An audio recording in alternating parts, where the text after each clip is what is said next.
6 ججز کے خط کو آئے ہوئے 48 گھنٹے سے زیادہ گزر گئے ہیں، لیکن ابھی تک ہم کوئی جامع حکمت عملی یا مربوط پلان نہیں دے سکے۔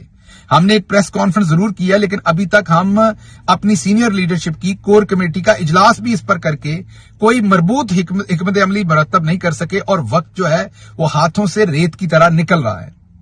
یہ بہت بڑی اپرچونٹی ہے پاکستان کی ریاست کے لیے، پاکستان کی عوام کے لیے، اور اسپیشلی عمران خان کے لیے۔ سوچئے کہ عمران خان پر 200 کیسز بنائے گئے، اور تمام جھوٹے کیسز جن کے اندر عمران خان کو سزائیں دی گئیں، وہ تمام کی تمام سزائیں جن عدالتوں سے دی گئیں وہ اسی اسلام آباد ہائی کورٹ کی عدالت کے زیر اثر کام کرتی ہیں۔ سیشن کورٹس ہیں، سول کورٹس ہیں، جو بھی عدالتیں ہیں ان کے جو ایڈمنسٹریٹو جج ہیں وہ اسی عدالت کے ہیں۔ یہی اسلام آباد ہائی کورٹ کے جو چیف جسٹس صاحب ہیں وہ ان عدالتوں کو دیکھتے ہیں۔ یاد کیجئے جب عمران خان 9 تاریخ کو اسی کورٹ کے احاطے میں سے 9 مئی کو گرفتار ہوئے تھے، اور پھر اسلام آباد ہائی کورٹ کے چیف جسٹس نے اس کو قانونی قرار دے دیا تھا، اور سپریم کورٹ نے اسے غیر قانونی قرار دے دیا تھا۔ اس ٹائم جب عمران خان کسٹڈی میں تھے تو 10 تاریخ کا خط ہے جو اب سامنے آیا، جو ان ججز نے لکھا تھا۔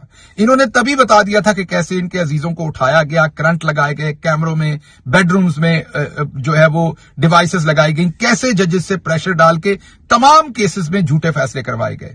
عمران خان ونڈیکیٹ ہو چکا، ثابت ہو گیا اس خط سے کہ عمران خان کے خلاف تمام کیسز جو تھے وہ جعلی جھوٹے طریقے سے بینچ مینج کر کے موجودہ اسٹیبلشمنٹ نے یہ سارے کے سارے کیسز جو ہے وہ جھوٹے طریقے سے عمران خان کے خلاف کروائے۔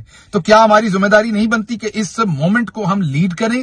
اس مومنٹ، یہ جو اپرچونٹی پاکستان کی عوام کو ملی ہے، پاکستان کی جمہوریت کو ملی ہے، اس پر کوئی مربوط حکمت عملی کریں، یا ہم چپ کر کے بیٹھے رہیں گے اور یہ سوچیں گے کہ وکلا تنظیمیں کچھ کہیں گی؟ وکلا تنظیموں کا آپ نے دیکھ لیا، پاکستان بار کونسل نے ہنگامی اجلاس 10 دن بعد بلایا ہے، پنجاب بار کونسل نے الٹا ایسی سٹیٹمنٹ دی ہے جو دیکھ کے آپ کی ہنسی نکل جاتی ہے، اور وہ بھی ہنگامی اجلاس کئی دن کے بعد بلایا ہے۔ وکلا تنظیموں نے اکیلے کچھ نہیں کرنا جب تک ہم ایز اے پارٹی اس کو لیڈ نہیں کریں گے، ہمارے وکلا ونگ اس کو لیڈ نہیں کریں گے۔ آپ یہ دیکھیے کہ جو دوسری سائیڈ ہے وہ میاں داؤد کے تھرو 184(3) کی انہوں نے پٹیشن دائر کر دی ہے، اور انہوں نے کہا ہے کہ ان ججز نے اب یہ کہہ دیا ہے، ان ججز نے یہ لیٹر لکھ دیا ہے، تو ان سے تو کیسز ہی واپس لے لی جائیں۔ آپ سوچئے جب یہ فل کورٹ کی میٹنگ ہو رہی تھی اس ٹائم کیا ہمارے 100 200 300 وکلا وہاں نہیں ہونے چاہیے تھے؟ کیا ہمیں وہاں پریس کے ساتھ بات نہیں کرنی چاہیے تھی؟ اسلام آباد کے اندر جس ہائی کورٹ کے اندر ٹوٹل 8 جج ہیں، وہاں سے 6 جج یہ لیٹر لکھ رہے ہیں۔ اگر اسلام آباد کے اندر ہم احتجاج کرتے تو کیا یہ جج آپ کو پروٹیکشن نہ دیتے جن کے لیے آپ کھڑے ہو رہے ہیں؟ اسی ہائی کورٹ میں جانا تھا نا، اگر ہم گرفتار ہوتے، اگر ہم پہ کوئی ظلم ہوتا تو اسی ہائی کورٹ میں جانا تھا نا۔ تو کیسے ممکن تھا کہ اگر آج کے دن آپ کو احتجاج بلاتے یا احتجاج کرتے یا ہمارے وکلا باہر نکلتے تو ان کے ساتھ کوئی ظلم ہوتا تو یہ ججز نہ بولتے؟ بالکل بولتے، کیونکہ ان کے لیے ہی تو آپ بول رہے ہیں۔ تو اگر آپ یہ بالکل سمجھ سکتے ہیں، اگر آپ کا دل ہے سمجھنے کو کہ میں کوئی سیاست کر رہا ہوں، میں نمبر ٹانگ رہا ہوں، بالکل سمجھیے، مجھے برا بھلا کہنا بالکل کہیے، یہ بھی کہیے کہ میں امریکہ بیٹھا ہوں اس لیے مجھے یہ باتیں آتی ہیں۔ میں بالکل ایسا کوئی مشکل کام آپ کو نہیں کہہ رہا، کسی کو نہیں کہہ رہا کہ ہم کوئی مشکل کام کریں جس سے آپ مشکل میں پھنسیں۔ میں تو سادہ ریکویسٹ کر رہا ہوں کہ کیا ہمارے وکلا اکٹھے ہو کے سپریم کورٹ نہیں جا سکتے؟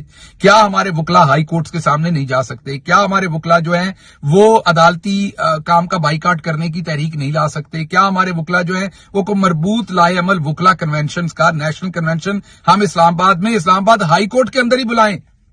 اسلام آباد ہائی کورٹ کے ساتھ خالی گراؤنڈ ہے، وہاں پر کینوپی لگا کے بلائیں، وکلا بلا لیں۔ کیا ہم کوئی کنونشن نہیں رکھ سکتے؟ کیا ہم فوری طور پر ہمیں اس کا اعلان نہیں کرنا چاہیے تھا؟ وقت ہے کہ ریت کی طرح مٹھی سے نکل رہا ہے، اور عمران خان صاحب ونڈیکیٹ ہوئے ہیں۔ کتنی بڑا ظلم ہوگا قوم کے ساتھ، اور اس سے بھی بڑھ کے عمران خان کے ساتھ اگر ہم کمپلیسنٹ رہے۔ اور آپ دیکھیے تو ہمارا اپنا جو ورکر ہے وہ ہم پہ انگلیاں اٹھا رہا ہے، وہ کہہ رہا ہے کہ ہم جان بوجھ کے یہ نہیں کر رہے۔ آج ورکر جو ہے وہ دبے الفاظ میں کہہ رہا ہے، کل کو کھلے الفاظ میں ہمیں یہ کہے گا۔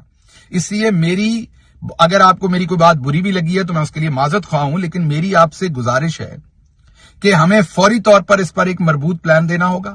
ہم بالکل ونڈیکیٹڈ ہیں، اللہ کے حضور بھی اب ہوئے ہیں، عوام کے سامنے بھی ہوئے ہیں۔ ان 6 ججز کا جو خط ہے اس کے بعد بڑے بڑے دفتروں سے لوگوں کو استعفے دینے پڑیں گے، دینے چاہیے۔ اس کی وجہ یہ ہے کہ اس کے بعد کچھ پردہ نہیں رہ گیا۔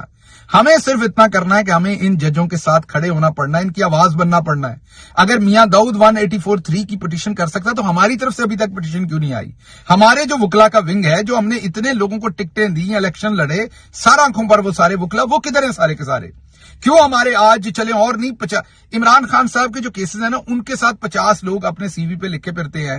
میں یہ نہیں کہہ رہا سارے, بیچ میں 10 12 15 تو واقعی ان کے وکیل ہیں, لیکن اتنے لوگ لکھے پھرتے ہیں کہ ہم عمران خان کے وکیل ہیں. اگر وہی آج سارے عدالت چلے جاتے تو ایک اچھا خاصا ہجوم ہو جاتا. تو اس لیے میری گزارش یہ ہے کہ نہ اعلامیہ آیا ہے, کل شہباز شریف ملاقات کرے گا, اس کے بعد آپ دیکھیں گے کہ یہ کوئی بنا دیں گے, کمیٹی بنا دی, یہ انویسٹیگیٹ ہوگا, یہ سب اس کو انڈر دا کارپٹ پش کر دیں گے. عید آ جائے گی, ہم عید کا انتظار کرتے رہیں گے, عید کے بعد ہم احتجاجی تحریک, عید کے بعد تک اس خط کی سیاہی خشک ہو جائے گی.